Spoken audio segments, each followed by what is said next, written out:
Hello my dear students, I am Bhupendra Khare और आज हम सेट के कुछ कॉन्सेप्ट हैं उनके बारे में डिस्कस करेंगे। तो मैंने अभी पिछले वीडियो में आपको यूनियन और इंटरसेक्शन के बारे में बताया था। यूनियन इंटरसेक्शन के बाद अब आगे चलते हैं सबसेट। तो यहाँ देखिए सबसेट क्या होता है। ये जैसे कोई सेट ए है और ए में एलिमेंट है 1, 2, 3, 4, 5 और 6। एक सेट ए लिया और सेट ए में आपके 6 एलिमेंट है 1, 2, 3, 4, 5, 6। इनमें से कुछ एलिमेंट्स को लेकर मैंने एक नया सेट बनाया। तो ये सेट बी इक्वल टू जैसे 1, 2, 3, ये मैंने 3 एलिमेंट ले लिए। तो मैं क्या देखूंगा कि ये जो बी सेट है, बी सेट के सारे एलिमेंट कहाँ पर हैं, सेट ए में लाइज कर रहे हैं। तो हम क्या बोलेंगे कि set B is subset of A, यानी सेट बी जो है ए का सबसेट है। ठीक है ना, सेट बी जो है ए का सबसेट है। और इस प्रकार हम और भी इसके सबसेट बना सकते हैं। जैसे सपोज दैट एक नया सेट और बना लिया सी, उसमें मैंने एलिमेंट ले लिए 2, 4 और 6। तो ये 2, 4, 6 कहाँ से हमें प्राप्त हुए, सेट ए से प्राप्त हुए हैं, है ना। तो ऑलरेडी सी के टोटल जितने एलिमेंट्स हैं वो सभी के सभी कहाँ पर है, सेट ए में भी है। तो set C is subset of A. तो इस प्रकार से अपन सबसेट बनाते हैं, है ना। तो जो जिस सेट के सभी एलिमेंट दूसरे सेट में हो, तो ये जो पहला वाला है वो दूसरे का सबसेट होगा। अब बात आती है कि आखिर जैसे मान लो कोई सेट दिया गया है, तो उस सेट के कितने सबसेट होंगे। जैसे सपोज दैट एक सेट ए ले लिया और ए में मैंने एलिमेंट ले लिए 1, 2, 3। तो जैसे कि आपको पता है, मैंने पहले भी बताया था कि हर सेट का सबसेट एक 5 होता है। तो इसका सबसेट भी 5 होगा।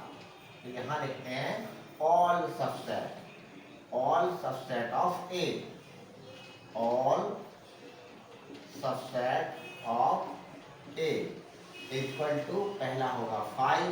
फिर मैं एक एक एलिमेंट लेता हूं, तो ये आपका हो गया, ये भी आपका सबसेट होगा ए का। एक एलिमेंट मैंने ये 2 उठा लिया, एक नया सेट बन गया। ये 3 उठा लिया, ये भी नया सेट बन गया। और इस टाइप से अब मैं दो एलिमेंट ले लेता हूँ। तो ये मैंने 1, 2 ले लिया, 2, 3 और ये 1, 3 और इस प्रकार से लास्ट में होगा 1, 2, 3। क्योंकि हर सेट खुद का भी एक सबसेट होता है। तो इसके टोटल कितने सबसेट हो जाएंगे, 8। इसका मैंने एक फार्मूला भी, माने इसका पूरा फार्मूले को प्रूफ करके भी दिखाया मैंने अपने पिछले वीडियो में।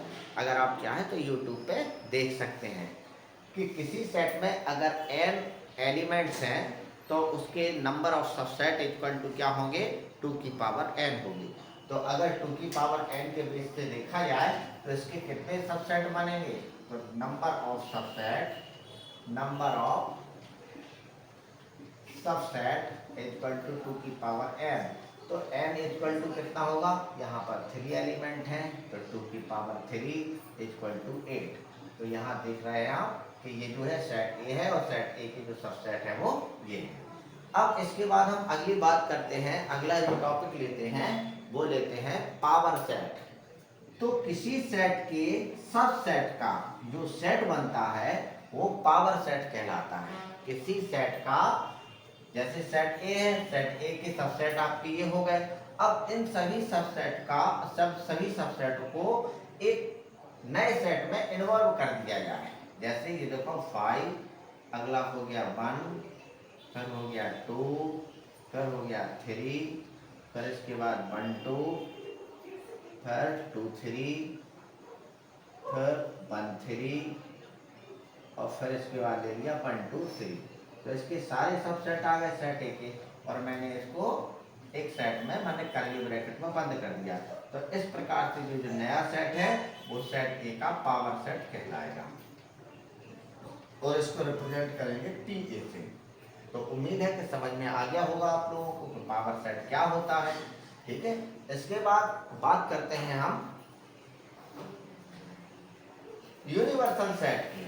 किसकी? यूनिवर्सल सेट की। तो यूनिवर्सल सेट क्या होता है देखते हैं हम।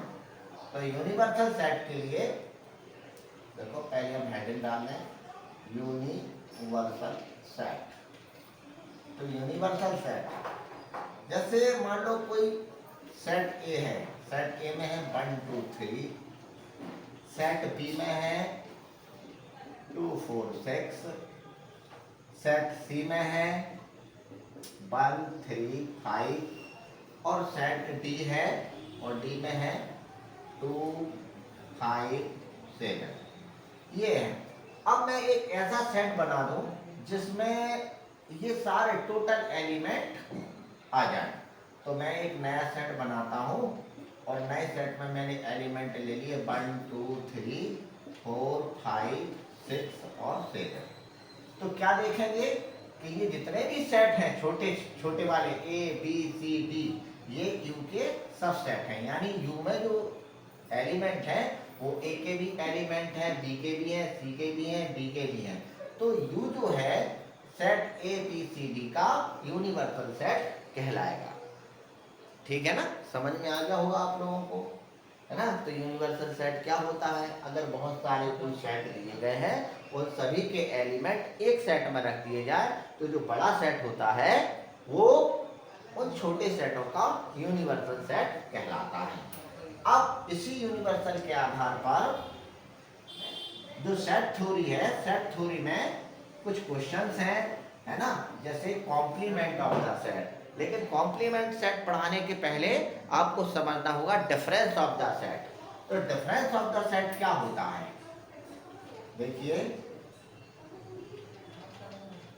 डिफरेंस ऑफ सेट्स, दो सेट हैं। सेट ए है, सेट ए में एलिमेंट है 1 2 3 4 5। दूसरा सेट बी है, इसमें एलिमेंट है 2 3 6 7 8। तो अगर हम लिखें a माइनस बी, तो a माइनस बी, तो a सेट को पहले लिखेंगे 1 2 3 4 और 5, फिर माइनस का साइन लगाएंगे और बी सेट के एलिमेंट को लिखेंगे 2 3 6 7 और 8। तो मैंने क्या देखा कि जो आगे वाला सेट ए है और जो पीछे वाला सेट बी है, तो बी के कितने एलिमेंट इसमें इन्वॉल्व हैं? तो एक तो देखो 2 है, ये 2 यहाँ पे, एक 3 है, 3 भी यहाँ पे, और इसके बाद 6 7 8 नहीं है। तो केवल 2 और 3 ये दो एलिमेंट जो है सेट बी के हैं। तो a माइनस बी में क्या आएगा? जो कॉमन एलिमेंट है उनको नहीं लिखेंगे, जो आगे वाला जो सेट ए है उसके जो बचे हुए एलिमेंट हैं उनको हम लिखेंगे। तो 1 4 5, तो ये आपका आ गया a माइनस बी। अब अगर आपसे कोई कहता है कि b माइनस ए फाइंड करके बताइए, है ना, तो b माइनस ए भी अपन इसी प्रकार से उसको प्रूव करके दिखा सकते हैं। देखिए b माइनस ए, तो पहले अब काम क्या है? a माइनस बी में पहले a लिखना था, माइनस करके b सेट लिखना था। b माइनस ए में क्या करेंगे? अब b आगे लिखेंगे। तो 2 3 6 7 और 8 माइनस सेट a है, तो सेट a में आपके एलिमेंट हैं 1 2 3 4 और 5। अब मैं ये देखूंगा पीछे वाले सेट के कौन से एलिमेंट b में मिल रहे हैं हमें। तो ये देखिए 2 है और ये 3 है, और कोई एलिमेंट मिल रहा है? नहीं मिल रहा है। तो जो 2 3 ये जो आगे वाले यानी बी सेट के जो एलिमेंट है, सेट ए के भी एलिमेंट हैं, तो बी आगे लिखा हुआ है, तो इन दो एलिमेंट को हम छोड़ देंगे और बाकी एलिमेंट को हम लिख लेंगे 6 7 8।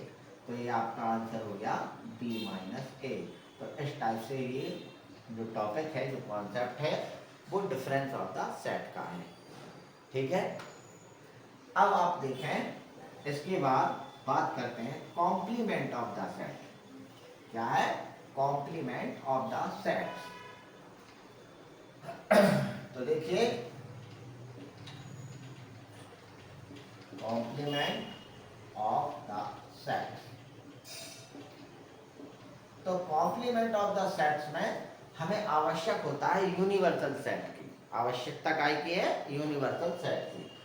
ऐसे देखिए जैसे कोई आपको यूनिवर्सल सेट दिया गया है 1 2 3 4 5 6 7 8 और 9, ये यूनिवर्सल सेट है।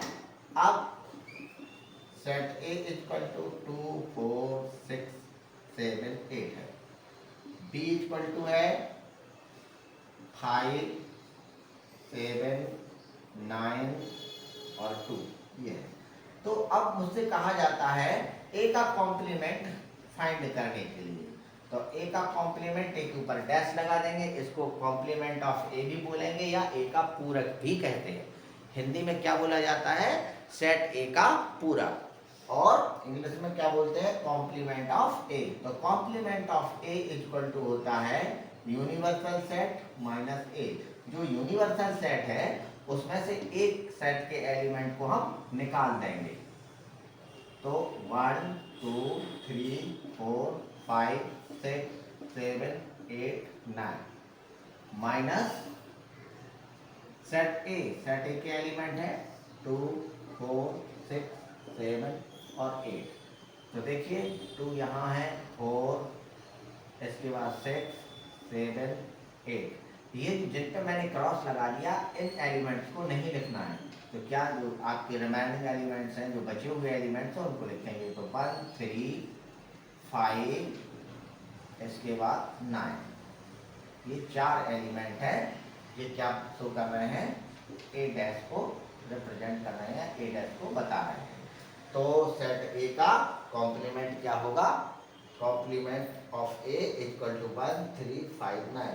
इसी प्रकार से हम बी का भी निकाल सकते हैं कि बी डैश इक्वल टू क्या होगा, यू माइनस बी, है ना। तो यू माइनस बी, तो यू का मतलब है पहले यूनिवर्सल सेट के सारे एलिमेंट लिखो, 1 2 3 4 5 6 7 8 और 9, माइनस किया, अब बी सेट के एलिमेंट लिख लीजिए आप। तो बी सेट के एलिमेंट हैं 5 7 9 और 2। तो यहाँ देखो 5 7 9 और ये 2, जिन पर मैंने क्रॉस लगा दिया उनको छोड़ना है। तो बचे हुए एलिमेंट है 1 3 4 और ये 6 और ये 8। तो इस टाइप से जो एलिमेंट हमें मिल रहे हैं वो क्या कहलाएंगे, बी डैश, यानी कॉम्प्लीमेंट ऑफ बी। उम्मीद है कि आपको ये समझ में आ रहा होगा, और आपको अगर अच्छा लगा है तो आप लोग मेरे इस चैनल PK मैथ क्लासेज को लाइक करें और सब्सक्राइब करें। Thank you very much.